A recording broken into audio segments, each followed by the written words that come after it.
Staff is now locked in as we have Matt Eberflus as the head coach, Eric Williams as the defensive coordinator, and Shane Waldron will be the offensive coordinator. We're going to talk about what the expectations are for this new look coaching staff for the Chicago Bears, and does Kerry Joseph mean anything towards what the future of the Bears quarterback is going to be? We're getting into all that and more right after this. Into Chicago Bears Central, your number one place for all Chicago Bears news and content. What's going on, Bears fans? Welcome to another episode of Chicago Bears Central, your number one spot for everything Chicago Bears related. C-Dubb, Bobby, Haize, we all in the building today. Fellas, man, so this time last week, we didn't even know who the offensive coordinator was this time last week. We now have our OC and our DC. Shane Waldron's the offensive coordinator. He's already filled out that one member of his staff, which we'll talk about a little bit later. And then we also have Eric Williams, who's coming in as the defensive coordinator, coming over from the Buffalo Bills. Fellas, now that we have a more seasoned coaching staff than what we had with the last version of this staff, what do you guys feel like coming into the season? We know we haven't no new signings. We don't know who's all coming back, but like, what do you expect from the coaching staff coming in next year? Let's start with the offense, because that's the thing everybody wants to talk about. Let's start with the offense. What are you guys expecting from offensive coordinator Shane Waldron in year one? I think his number one mission, his number one goal is to improve the quarterback play and make that guy better, whoever it is, Justin. Also, I think he want the offense to be more modern. We need a more competent play caller. Seeing that Luke Gessie was not competent after the first drive of each game. We need consistent, competent calls on the football field. We just looking for a better all experience on the offensive side of the ball. Smart football play. Yeah, for me, it's just gonna be real simple. Do what Matt Eberflus has put out there. This guy needs to be a teacher. You know what I'm saying? I believe that all great coaches know how to teach well, and they get the best out of their players, no matter who's on the squad. So you got to come out here, and me personally, I'm thinking of it's gonna be a lot of wide receivers coming in here, some new ones that fit, it's still the same system, but fit his style a little bit more. So I assume that, hey, these guys gonna be coming in here, probably, maybe some vets, maybe some rookies or something like that. And I want to see this guy get the best out of his players. And then also, don't be so inconsistent with what goes on in your running back room either. So I want to see, like C-Dubb said, some consistency on all levels. And you just got to get the best out of your players. And even if one of these rookies start off bad to their season, I want to see, can you find ways to help, the development for those position players? Because you seen it on the defensive side, we're going to get there soon, that Tyreek Stevenson had a rough start. He got it together. Kyler Gordon the year prior, rough start, but he got it together. So we want to start to see some of those budding players come from the offensive side, and I hope he's a key part of that for sure. Yeah, absolutely. And I agree with everything you guys laid out there. I think when you look at what Shane Waldron does, one thing is that we're going to pass a lot more. And so it's going to give a lot of people more opportunities, both, in that game. And he also we talked about that a little bit after the signing, like where he calls the pass plays are almost as important as the pass plays called. He calls them way more under center. He passes more non-traditional passing downs. Yep. And so we're going to have an opportunity to really grow and see what this passing game is like. And players like DJ Moore, Cole Kmet, they're going to be big parts of that. We do need another wide receiver at least. When you look at Shane Waldron's history, usually his top two receivers get the most receptions, but then third, he's gone back between tight ends and running backs actually being the third in targets and receptions on his teams after that. So that's going to open up something maybe for a Roschon Johnson, or if another running back, if we bring one in. You guys did a great mailbag yesterday talking about Barkley. So like there's options there. And I think that's the most important thing that Shane Waldron is bringing. It's no more stagnation. And it's very similar to what we wanted to run as an offense. Lugesi's just a fucking idiot. He couldn't call anything to save his life. So there shouldn't be as much of a learning curve for the players as well on the offensive side of the ball. And guys, can I pose y'all this question? I actually want to admit something to you guys. I believe Darnell Mooney can stay here and work and be a factor, like one of them 1 year prove-it deals. I've been reading up on my man Shane Waldron, and all the wide receivers got glowing things to say about this guy. So I'm thinking, go ahead, and I'm not opposed to a 1 year deal for Darnell Mooney to help out. But we still got to go and get great wide receiver in this class. But as a third wide receiver with this guy's tutelage, I think he can be good. I think he can be good. What do you think? Oh, I think that's right on the money. We both been pretty much saying that. Because I believe there's a world that you can come in and you can give him a 1-year deal. Say come out and prove it. I know it's gonna be some pushback on it, but Yeah. I believe that it's right now the free agency class ain't too good. It's not. And I don't know if you want a bunch of rookies. You know, they can be productive, but also you talk about that consistency, that continuity that the Bears want to have. You could probably potentially bring them back and see if you can get something out of them with different route concepts, with a different play caller who might find better ways to utilize Darnell Mooney than just saying, hey, go run this go route, Lou Getsy. So I'll say this much, and we'll talk a little bit about this in our last topic of the day, which we're going to talk about some free agents we wouldn't mind seeing the Bears go after. It's either going to be Darnell Mooney or we're going to still sign another. Like, I still think we're going to go wide out at some point with one of those first round picks, but I do think that we're going to have a veteran wide receiver as the third wide out on this team, whether that be Darnell Mooney or one of my targets, a little pink behind. I got my little, I hey, got my little you got that little target out there. So we'll talk about that. But let's flip the script. Defense. Eric Williams has been coaching in the NFL since 2008.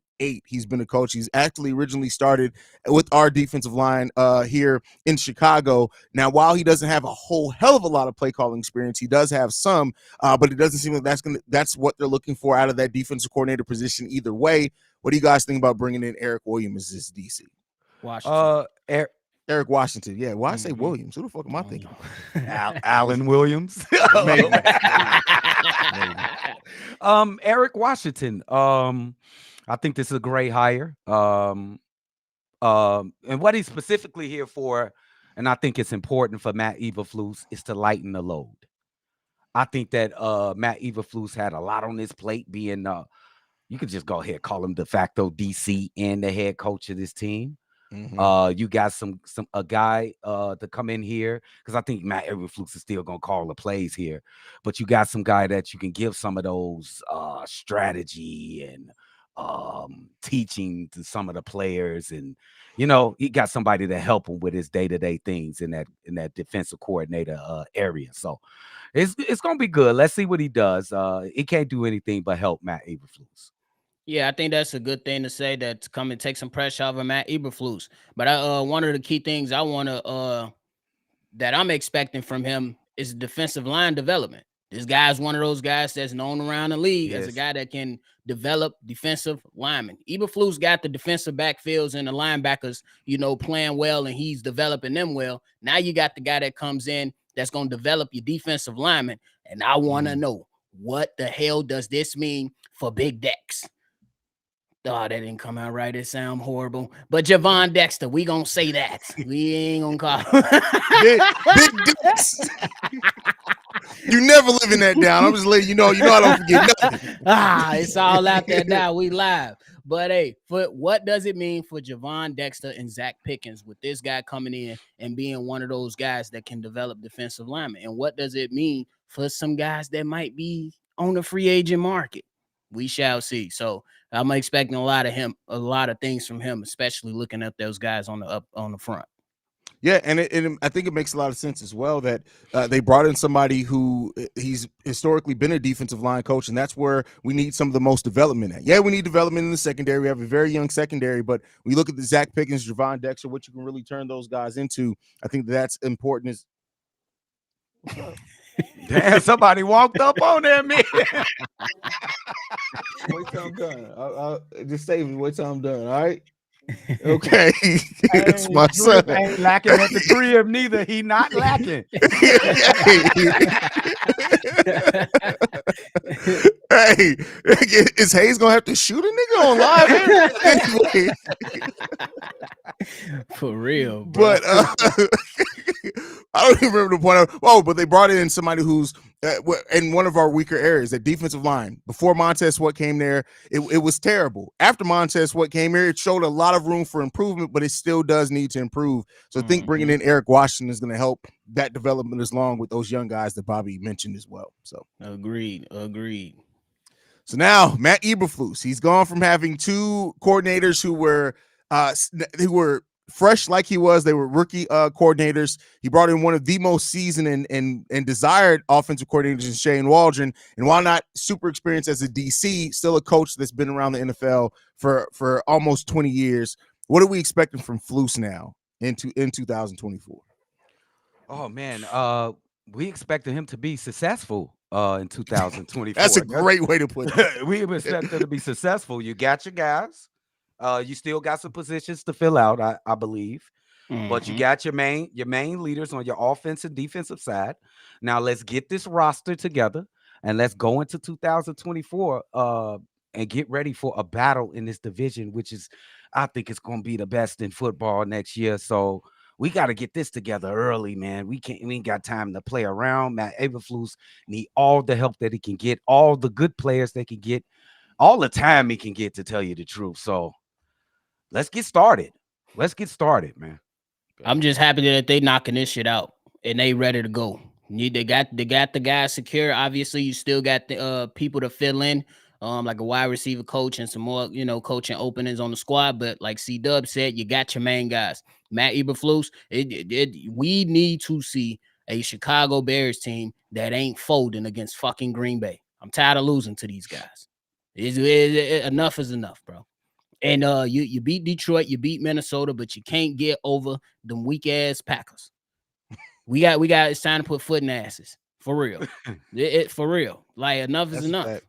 Enough is enough. And please, NFL, don't give us week 1 versus Packers. We need to load up a little bit. I'm not gonna lie. What the NFL did this year with week 1, basically everybody played their rivals in week 1. I like that.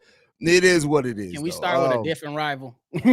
Let's not start with Green Bay week 1. Our rival, though. Like, we don't like other teams, but that's our only real rival. Yeah, it is. You're right. Can I say something about this Green Bay thing, y'all? Yeah. Is we going a little bit too far? We need to stop thinking about some people Green are Bay, going bro. too far.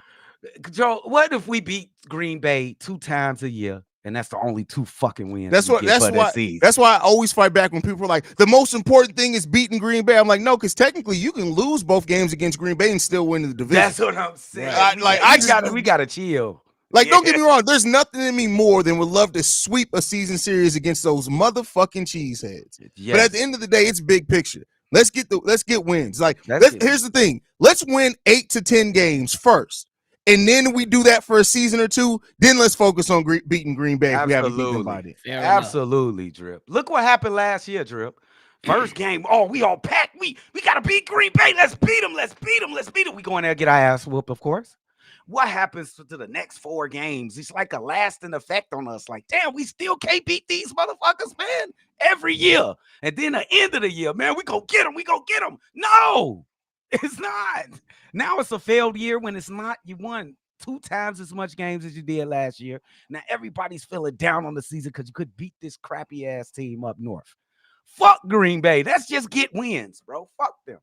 Don't get me wrong. It's FGB all day, every day. But like you're right, getting the wins are first and foremost. Like I said, let's get to a place where we're consistently winning more games than we're losing. And then if we still haven't beat Green Bay up until that point, all right, then let's focus all our energy on beating Green Bay. Oh, bro. I'm just me just as the fan, bro. I'm just tired of it. But I'm with y'all though. That the bigger picture, the broader picture does make a lot more sense for sure. Yeah. Bro. So. All right, but when it comes to Matt Eberflus, what I want to see is let's just be better. Like at the end of the day, like Matt Eberflus is the head coach. We know he's probably going to be calling those defensive plays, and I know that's going to take a lot. But at the end of the day, Matt Eberflus, to me, while the players loved him, especially the defensive players, almost most of the players on this team sing nothing but praises for Matt Eberflus. It's cool to be liked by your players. That's the more important thing. But you know what will make us fans like you? Win some fucking football game. Facts. That's it. Get the dubs. That's all I like. I can talk about intricacies in and out and what I want to see from this position. I'm going full meathead right now. Win. That's it. I ain't got shit else to say. Win. That's it. I don't think he have a choice. It's playoffs for us for me. We gotta have a playoffs. He don't have a choice. That's it. Just win. That's all you gotta do, man.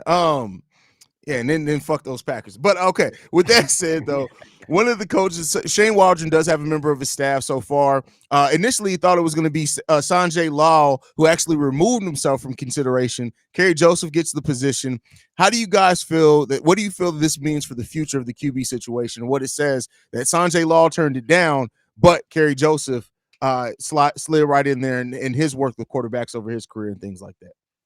You mean as far as which guy that we're going to choose? Is that what you mean, Drip? Yeah, that the expectations from the QB position. Well, whatever.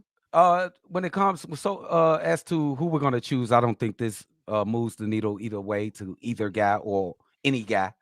When it talk about the guy that's going to be the quarterback of the Chicago Bears in the future, I would say they in some great hands. I would say you got to look at the guys' track record. Not only Geno Smith, there's some other guys. I can't gonna got him here, but he also got some great names as well. So I expect them to be good, better than last year, better than Justin Fields was last year. You know what? I'm gonna talk like Justin Fields is the quarterback for the Chicago Bears at this point because he is. He's on the contract as a Chicago Bear.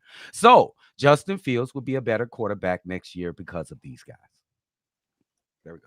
Yeah, me when I look at Lau, who pretty much withdrew his name from the whole situation, I'm looking at it like, hey, he just wanted another opportunity. He probably feels like he deserves an opportunity to be an offensive coordinator and not just a QB coach. That's cool with me. And Kerry Joseph coming in, what it tells me is that they just need to do their damn job. That's it. Like, regardless of who the quarterback is, if the decisions comes from up top that you gonna coach up Justin Fields, we got to see the best damn Justin Fields we say the 3 years. Or if Caleb Williams come in here, we got to see development from day one and move on and make sure that he's gradually progressing in the right direction and see what we can do. At the end of the day, these guys got a job to do. We don't go to work and say, yeah, it's a different task on my desk. I'm a bullshit unless you Bobby sometime on Mondays. But that ain't the point. You got a job to do. We could say that the materials, the paintbrush and the paper, Justin Fields and Caleb Williams better than Geno Smith was when they started with him. So they got a hell of a start off. Let's see what they can do with some better players and better skilled players. Let's see. For sure. Yeah, I mean, I think they are coming either way. They're starting off with a nice canvas to build off on, like you said, and what they're going to end up doing. And Kerry Joseph getting him, and that's why I do think, like, we knew offensive coordinator, you want to get that hired as soon as possible. They can start implementing some stuff. The fact that the systems are similar, a lot of those things should overlap. But getting your QB coach was one of the most important things too, because you got that's one of the biggest decisions the Bears have this offseason. What are you going to do with your quarterback position? And so, you've gotten a guy in now who's worked with guys, he's developed guys. Both Shane Waldron and Kerry Joseph have that history. And so you're either going to be starting off Caleb Williams or anybody else in a really good spot, or you're going to be getting Justin Fields, somebody to work with him day in and day out that's going to help him improve his game. That's it. That's it. That's all that matters. I don't think it's as tough as a job with Geno Smith. I don't think it's as tough as that. Even though I think their wide receiver room is way better than the Chicago Bears wide receiver room over there in Seattle. Yeah. But the quarterback is way ahead of just Geno Smith. Either one. So this gonna be interesting to watch. Agreed. And by the way, the Chicago Bears have interviewed Chris Beatty as the wide receiver coach position. So. He's a guy from the Los Angeles Chargers. They give him a lot of credit for developing Mike Williams and working with Keenan Allen. So I'm not mad at it. We'll see if he's gonna come on board. I'm not mad at it. The Bears the names that they've been throwing out there were all pretty good. So and this is another, like, he not in the NFL a whole hell of a lot, but he's been coaching since 1998 with North Stanford High School. He moved over to Hampton University in 2006, so he brings a lot of history with him. She's on all levels too. That's good. Come on. Yeah, so he coached high school, coached college, and he's coached in the NFL. So wow, that's what I'm saying. The Bears, they've been doing their due diligence. And I like it. Sounds like they getting football guys, because most of the guys that's coming on to the team, they coached at many different levels to this shit. I like that. Bring some football guys in here, because Lukey Dookie, I don't know if he loves football. Man, I can't believe he's being interviewed for the OC of the fucking. I said, go ahead and let him fuck out. He got two. Didn't he get interviewed for the Raiders too, or something like that? Interview for Raiders. That's crazy, bro. You know what? Why do so many of the Raiders coaches looks the same? He looks like some of the Raiders coaches. They all look the same. For real. What's that guy named? He coached Tim Tebow with the Broncos. He do look like him. Josh McDaniels. Josh McDaniels. Like literally, it's like Chat Now with their host of their shows. They all look the same. It's just variations of the same person. It's like it's crazy. Generic white guy. Boom. We got a job for you. Like bogus. Hell no. But moving on to that, man. Let's have some fun. Free agency isn't remotely close to opening yet. But I want to talk about each one of us 3 free agent targets that we would really love to see the Bears sign. We can go one by one and we'll go through all 3 of them. C-Dubb, who's the first one on your list, brother? Okay, I'm gonna just go with Jalen Johnson. We gotta get. I'm doing it. I don't care. I'm doing it. I thought external free agents, but that's fair. That's fair. Okay, I'll give you an external because I wrote 2 here, but I think that's the most important in Jalen Johnson. That's fair. That's fair. Okay. And it's gonna blow y'all mind.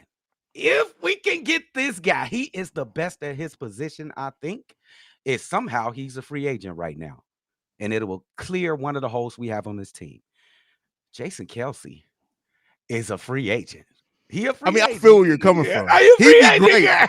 He's leaving Philly, bro. He's not leaving, bro. He is Chicago guy. Did you see this guy with his shirt it, off, man? Don't get me wrong. Don't get me wrong. I would love it, but if he were to leave his team and come to the Bears, bro, I don't think I'd ever throw a party for a lineman. But come on, bro. Like identity, everything you just need, bro. Have Darnell Wright walk around with this man everywhere around Chicago. Yes, bro. Yeah, I think he about to retire though. Yeah, what? Probably. He 30. What? Wait. He finna retire? Yeah. Damn. So. Wow. Somebody said he retired already in the chat. Did he already announce his retirement? Damn, that's crazy. Okay. Well, that's gone. So back to your number 1, Jalen Johnson. Oh, damn. It looks like he just announced his retirement yesterday. That's crazy. Oh, damn. I ain't see that. Damn. Okay. Hey. Anyway, well, go ahead, bro. Me? Oh. Yeah, go ahead, Bob. My first one, I think he get overlooked a lot. This is a wide receiver. You go get Tyler Boyd. I think he's going to be way cheaper than T. Higgins. He definitely going to be way cheaper than Jamar Chase, and Jamar Chase ain't leaving. But Tyler Boyd, he can come in. He could be that wide receiver 2 or 3, and he can go ahead and make a huge difference for the Chicago Bears. You get a veteran guy, and he gonna be able to be provide some of that veteran leadership, and I think he can be very, very productive in Shane Waldron's system. So with or without a draft pick with a wide receiver now. Oh yeah, the way you with the draft pick, I'm looking at Marvin Harrison going outside. You move Tyler Boyd inside. That's how he play over there. Boyd inside could be whoa. Yeah. Never mind. Go ahead. Take that. Don't even worry about it. Don't even worry about it. But that's the one. The whole thing lost. Tyler Boyd, I think it's realistic because I also think that he not going to require a huge payday either. That's why he was number 1 on my list. That's fair. Number 1 on my list is going to be a position that most people won't have number 1 on their list. And I think this is one of the most important positions to attack this offseason. And I don't want a rookie. I don't care if they draft a rookie for this position too, but I want a veteran, and that's Connor Williams, the center out of Miami. Hey, that's the first day of free agency. Ryan Poles need to be out his door and be like, go ahead and come to Chicago, bro. Like, go ahead, here's the check. Just write the check. Because I want that protection not only for the quarterback, but again, this is the first person to snap the ball. And because Shane Waldron's offense plays under center so much more than what we've done, that getting that center position is right. I don't care if they draft one later in the draft. There are not a lot of centers that are probably going to go in the first 2 rounds anyway. Yep. Still get you a center in the 4th and 5th round, but get Connor Williams in here as a veteran piece that's been in the NFL for a while, that you know is going to be a proven commodity, and you don't have to worry about what his production is going to be. You can develop then the next center, even if it is a shorter term deal. It is. I know he's coming off knee surgery, so that does bring something. Maybe you can get him even cheaper if that's the case. That's who I want, Connor Williams. So if do their due diligence, talk to his doctors. If he's going to be ready to go by the start of the season, that's the guy I want them to go after. That's good. I love that pick too. I love that drip on the list. We couldn't even get the center quarterback exchange correct. They couldn't hike the ball correctly. Yeah. How could you start to be a fucking competent offense? You can't even get the snap right. So Great this one. is yes, I like this. That's why I put Jason Kelsey, but fuck it, he's retired. Shit. Okay. Who's number 2, brother? Okay. Number 1, I got 2. If I hope this ain't cheating. Chase Young, I got Chase Young to pair That's on fair. the other side with my man Montez Sweat, and they did it in Washington last year. He had 7.5 sacks in total with Washington and the 49ers all together last season. So I think you just add them on and we can have the Commanders defensive ends for next year. But I also got a contingency plan if we don't keep Eddie Jackson, if he's somehow traded or something like that. Buda Baker is a free agent out there, bro. Did I move like y'all that. a little bit? Come on, Drip. Don't look like that Buda Baker player, bro. I know he miniature, but he can play football. He can play. Hey, not mad at it. I do like Buda Baker though, but it's I don't hate him. Like it's a kid out of Miami, Cameron Kitchens. Oh, he hit. He hit. Bro. I agree with that one. He nice. He could be a rookie, but I'm gonna go with a system. He familiar with Eric Washington. I'm gonna go defensive end AJ Epinesa. I know I probably screwed that up, but this is one of the guys I believe that you can come in. I believe last 2 seasons, 6.5. One of the guys you can come in. That's the line you're gonna go with. Y'all on the road. They on the fucking road. Go ahead, bro. But it's a guy that you can bring in and he'll have some familiarity with Tremaine Edmonds because they played together with Coach Eric Washington. And I like what he brings. You know what I'm saying? I will have to dive in a little bit more, but I do like the value that he could potentially bring because I don't think it's going to cost that much to sign him. And the way I've been doing all this, I'm thinking about Ryan Poles and his dollars because he don't like to give them up. So I think he'll be a good addition. All right. Next up on my list, Gabe Davis.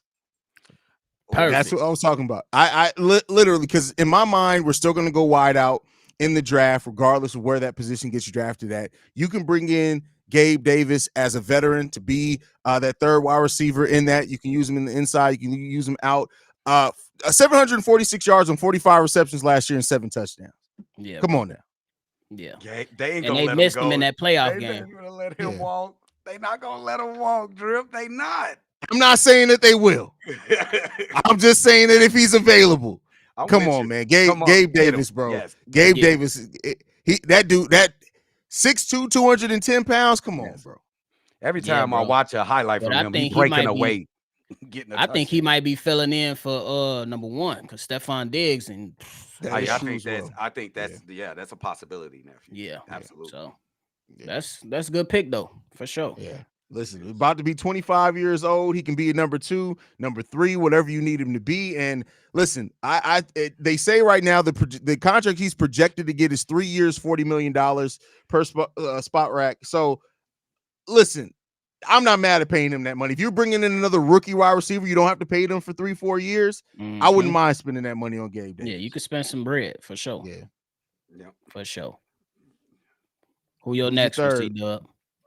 Third, okay. I got a couple for the third as well. For the third, I was looking at my man. You can never stay on assignment. You never can stay. I'm in on assignment. I am. Tell you what, C-Dubb be taking that respect your elder shit far because we ain't gonna say shit. That motherfucker just be like, hey, I know Haize said 3, but fuck that. That's exactly what I'm giving. Go ahead. I think we need some backup for Braxton Jones. You know, I see y'all with that Santos shit in there, y'all. We need some backup for Braxton Jones. So I'm gonna look at the AFC Championship game, and I'm gonna look at the offensive line, and I'm gonna look at Donovan Smith. He gave up only 2 sacks and 749 snaps. And I think he's a veteran. He's 30 years old. We need somebody solid on that other side of Darnell Wright. I think this guy can fit in beautifully. And then my other guy, and I know he's not coming. This is just a wish and a pray. T. Higgins is a free agent, and if we don't draft Marvin Harrison Jr., you go and you try to get T. Higgins, bro. Please, we need a superstar wide receiver. Not Bro, you've been on this slapping T. in, too. Higgins shit literally since the season. 2 years. Yes, I have, bro. Like, yes. one thing about Dub, he is consistent, boy. That Bro, he available now, bro. Come on. Yeah, for who sure. you got, Bobby? Man, I know it ain't gonna happen, but Saquon Barkley would be my choice. But and another one, but I went to look at the dream route, but I also thought about the system stuff again. So I thought that the Bears might, and I think it might happen. You go get Noah Fant, tight end. He could be a good complement to Cole Kmet. He already knows Shane Waldron's system. He's capable. His numbers don't pop off the stat sheets, but it ain't really going. We shouldn't expect that from him because Cole is going to be the de facto number one for the Bears. So this is another system guy that I believe should be looked at for sure. Hey, can I ask a question for one of these guys? Now, y'all saying Saquon won't come. The only reason that the Bears wouldn't be interested because he might he might cost too much. That's what I think. And injuries is something like that. The injury concern.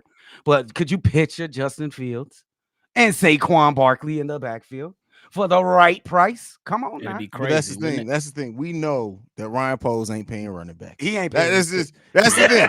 Like, he's not paying running back unless Saquon is coming just because he wants to play in Chicago, which I highly doubt. It's not happening. It ain't. It's not happening. It's not. It's not happening. Man. Yeah, no, I would love it. Don't get me wrong. Another one that I would love, but it's probably not happening. So my last pick, I do have two here just because I want to explain this. So if the Bears go, let's say they go quarterback, wide receiver, they go offensive line, wide receiver. If they don't, there's a lot of talented edges in this draft that they can get early up. But if they go different positions with their 2 first-round picks, or if they could get another one, but and they don't go edge, I would like them to sign this guy, Bryce Huff. Because I think he brings everything you want in the combination of youth. He's not expected to sign an overly huge contract. This is a guy who got 10 sacks last season. I really like him being on that edge. I think he can help the Bears a lot. If they don't draft an edge, I think they're probably going to go. They haven't drafted an edge with a premium pick yet, so I do think they're going to go edge early, possibly in this draft. So they may not sign him, but projected to get a 3-year, $45 million contract. I can see Ryan Poles paying that for that. What team he played for? The Eagles.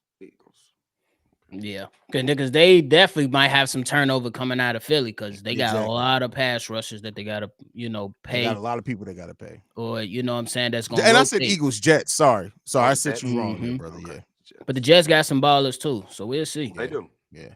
But, okay, and then if they do go edge in the draft, a veteran safety that they can sign, Darnell Savage. Now, he is a cheesehead. Take that for what you will.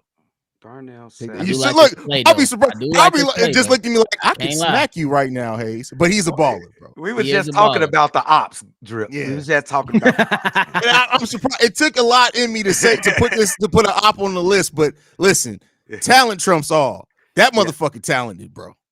I got a question for y'all. Will y'all revisit? Never mind. It wouldn't even make sense. I was gonna say Adrian Amos, but then what does that do for Jaquan Brisker? So that makes no sense. Never They mind. play the same. No. Yeah. On that. Never mind.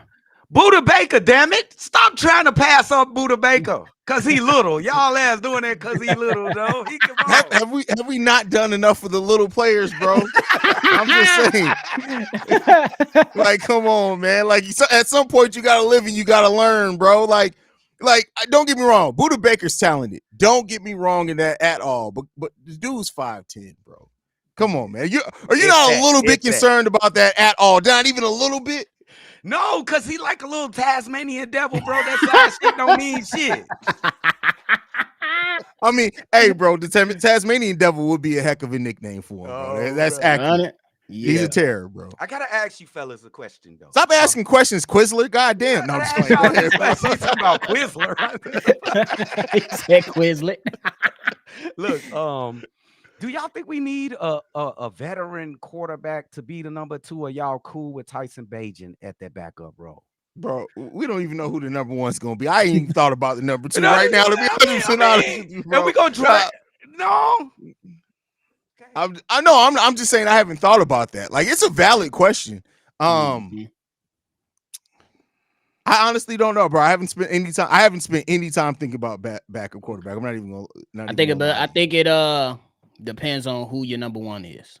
If you decide to go with Caleb, you got to have a veteran behind him. If you stick with Justin Fields, you can continue to ride with Tyson Bagent. Or if you need more competition enough, you can try to find something in the later rounds or something that's on the market that might go undrafted or something like that. So it all depends for me. Okay, that makes sense. That's I fair. like that logic. That's I like fair. that logic. I like that logic. Yeah, I mean, we'll see, man. I mean, that's the thing, though, is that do you guys think that would tip the hand of the Chicago Bears, considering free agency happens first? If we were to sign a veteran QB that's been like a career backup, would that like? Because I don't know, because I think if you're sticking with Justin, why not stick with Tyson? In my opinion, but that's I agree with my nephew logic. If they was to go out there and get a James, I'm gonna just say it. This is just an example. I ain't saying they go get him, Jameis Winston to be the backup. Then you'll be looking for Caleb. I just prefaced my statement. I know, but just register for a second. I had to be like, wait a second, what did Dub just say? But I feel you. Yeah. Oh, the real. They'll just sign Peterman again. Bro, Peterman probably has a separate phone just for the Bears, so he knows when he gets that call, he's like, all right, let me go ahead and start going to the field. Get my easy check.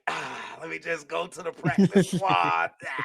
They might as well just sign it for a lifetime deal. Like, when we need you, be here. That's it. That's it, bro. He got the best job on the planet, bro. I swear. Peterman. Have the easiest job. Go ahead and give Santos some love before we get out of here. Why are you bringing up Santos, gang? You used to say the kid had the easiest job.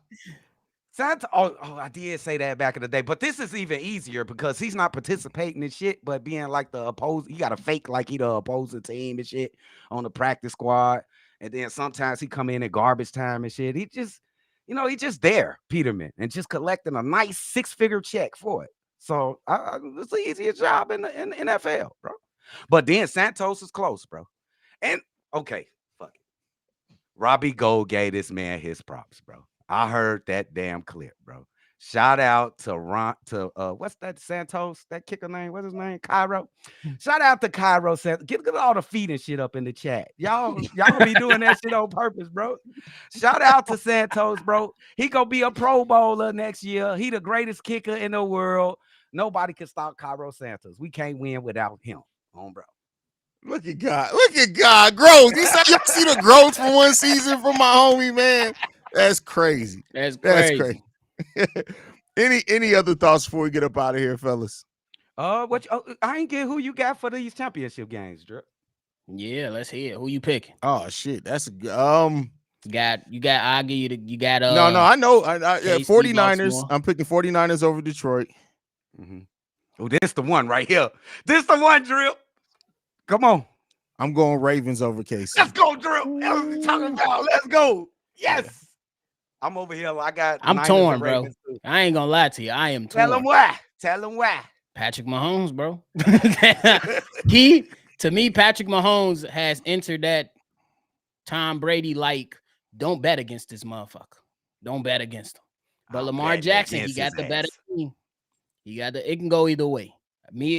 Whoever win that game, AFC Championship, gonna be the Super Bowl pick for me anyway. So, do you know what a Super Bowl appearance for Lamar Jackson to do for the saying of running quarterbacks? What they be talking about running quarterbacks, bro? He will put the running quarterback on a map and show that this position is evolving into him, and he is the new quarterback. So just show him Lamar, and we got one of those on this team. Y'all know C-Dubb got to throw it right back to Justin. Hey, C-Dubb gonna loop a point around. That's one thing C-Dubb gonna do. He gonna loop a point around, bro. You gonna know exactly. He gonna make sure you get that message loud and clear. Oh, the real. Anything else, fellas? Hey, shout out. Go ahead, nephew. I was just gonna say, y'all make sure y'all have a good Sunday. If you ordering wings, order the wings. Go on Popeyes, because that's where I'm going. Give me some Popeyes. Hey, them Popeye wings smack, bro. Got the That's why y'all brew. going What? first. Popeyes, y'all ass crazy. Y'all Bro, have it a was just nice a Fat, one. nigga, Popeyes. that's what it is. I'm fat.